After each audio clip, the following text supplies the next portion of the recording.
سڵاوتان لەبێتم کاتتان باش لە شار پرێسەوە پوختەی هەواڵتان پێشکەش دەکەم. سەقفی باڵەخانەیەکی بازرگانی لە سلێمانی ڕووخاو بەهۆیەوە 5 کرێکار بریندار بوو.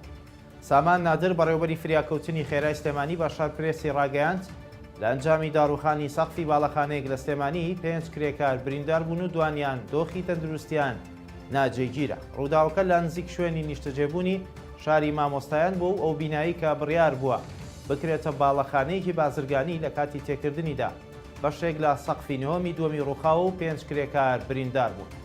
ئەوەش لە کاتێکدا ساڵانە لە هەرێمی کوردستان بەهۆی ڕووداوەکانەوە لەسەر کارەکانیان ژمارێکی زۆر لە کرێکار دەبنە قوربانی.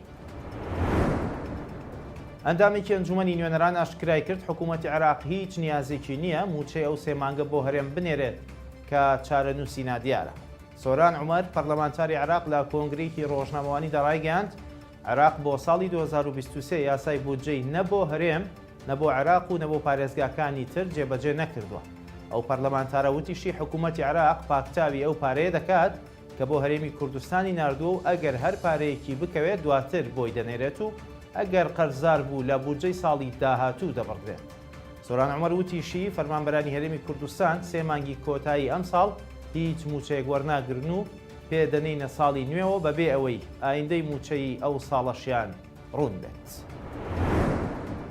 کۆمسیۆنی باڵای هەڵبژاردنەکانی عێراق ئاشکرای کرد ڕێکارەکانی هەڵبژاردننی پەرلەمانی کوردستان تەواو کرا و کۆمسیۆنەکەش سەرپەرشتی هەڵبژاردنەکە دەکات. عومەر ئەحمەد سەرۆکی کۆمسیۆنی باڵای هەڵبژاردنەکانی عێراق لە کۆنفرانسێکی ڕۆژنامەوانی دەڕایگەاند هەموو ڕێکارەکانی ئەنجامدانی هەڵبژاردنەکانی هەرێم و عێراق تەواو بوو کۆمسیۆنی عێراق سەرپەرشتی هەردوو هەڵبژاردنەکە دەکات.